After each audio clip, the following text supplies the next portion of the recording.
Hey guys, so got the 1990 Bronco.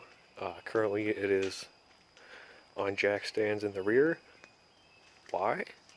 Because I got new front and rear brake components, new rear lines for the back, new drums, hardware kit, shoes, wheel cylinders for both sides. That's pretty much it. For the front, I got new uh, vented disc brakes and brake pads and calipers, so should be stopping a lot better. Unfortunately, the DMV doesn't open for registrations for another week or two, so I won't be able to go get this thing registered until then, and until I get it registered, I'm not going to drive it. So pretty much gives me a week to get the brakes done. I did hit a roadblock in the brakes though, because I think in my last video I said that there was nothing. We thought that there was nothing in this brake brake drum. Turns out there was, but all that was left was the very crusty wheel cylinder and nothing else. The brake drum was also rust seized on there, so I just have a junk shirt over there to keep dirt out of it, just, as a protective measure. Like I said, we did the rear brake lines, and I also chipped away most of the Bondo that was on this rear wheel arch, just because it was already cracking in some places and I just wanted to see how rotten it was. Turns out it's rotten to about there, so there's a good inch of rot there. If you look closely at the car, you can see he's got previous owner riveted patch panels.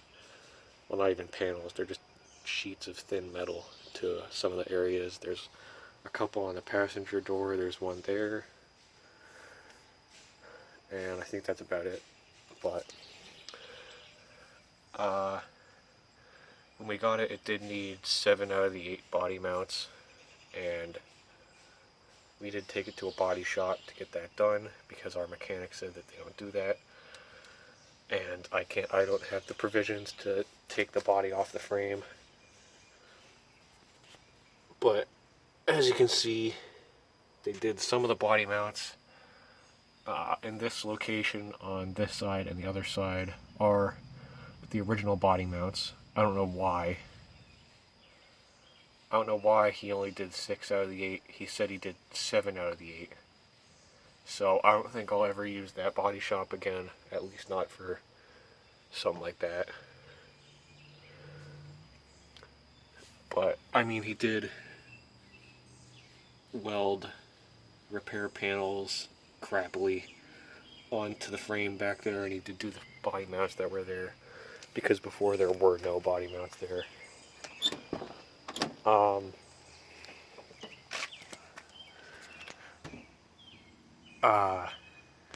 I did have a problem with the window switch. One day, when it started getting a little more humid out, the passenger side window just decided to not go up. And for pretty much the past month, I've had the door panel off, covered the fuse box off, that door panel off, trying to figure out what it is. Turns out, we just ended up routing the wires for the motor into each other, so it's just constantly, or what am I saying? So that the passenger side window controls don't work anymore, which I'm fine with that because honestly I don't really care. Now I got my brand new switch for the driver's side, and the switch that was on the driver's side for the passenger side. It does have a problem of if you push it down all the way like you normally would, it doesn't put the window down, but as you let up right before it clicks, it will move the window down. I did go to the Harry's You Pull It and buy some F-150 interior pieces. Sadly, I cannot find an 87 to 91 Bronco in any junkyard in New Jersey, and really you won't be able to find one very easily. I did find there were two 96 Broncos in the Harry's You Pull It, but they were both really bad. I was going to take the tailgate off of one, but it ended up being that one of them had a shattered window and the other one had the window up, and you can't bring a battery there to power the windows or anything, so you basically would have had to shatter the window to take the tailgate off. Either way, they were both blown out in the same spot as my tailgate. I did get these sun visors because the ones that were in my Bronco, the driver's side was falling apart and had duct tape around it. Pretty much this whole corner, the felt was missing. I do like the band around this one a little bit better. And for the passenger side, all the felt covering the mirror was coming up, and the mirror was dirty. But if you flip it down, this mirror is pretty clean. It's just they're both faded, and the driver's side one has a couple rips in it. I also got the gauge bezel or dash bezel that goes around the radio and the heater controls. Luckily, I only really had to modify this radio bezel a little bit, just cut the corners off of it because they didn't fit inside this bigger bezel, but other than that, it works. As you can see, I got a steering wheel cover because the steering wheel is really worn out and just feels weird. So I just got that. It's good to have. I've pretty much put steering wheels on all my cars, which isn't really saying a lot because I've only ever had 2 cars, including this piece of crap. I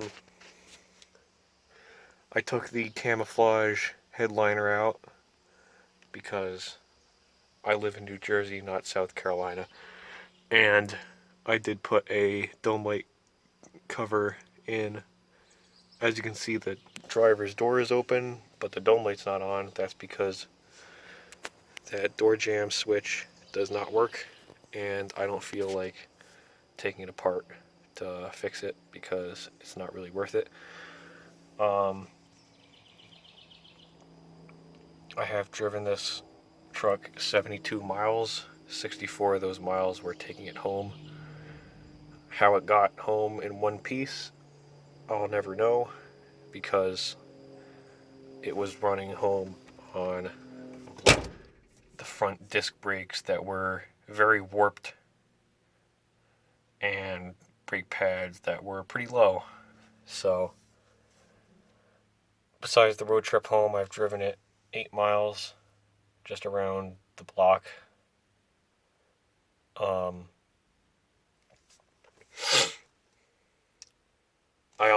Also, I went to the junkyard and bought the hoop that the glove box clicks onto. I guess it cracked off of where it usually mounts.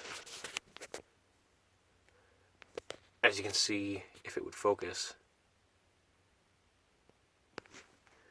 As you can see, it should be mounted across that piece, but that piece broke off. I guess the previous owner just took the hoop off entirely instead of doing big brain moves like I did and just getting a self-tapper and running it through this metal piece in the back and bending this hoop down. So now I can actually close my glove box instead of having some yee-ass door latches holding it on. Still have that screw in the vent. I still have self-tappers all over the damn interior, which honestly I'm fine with that. I'll probably pull door panels, parts of the dash, and other trim pieces off of probably an F-150 and just put those in this thing, because this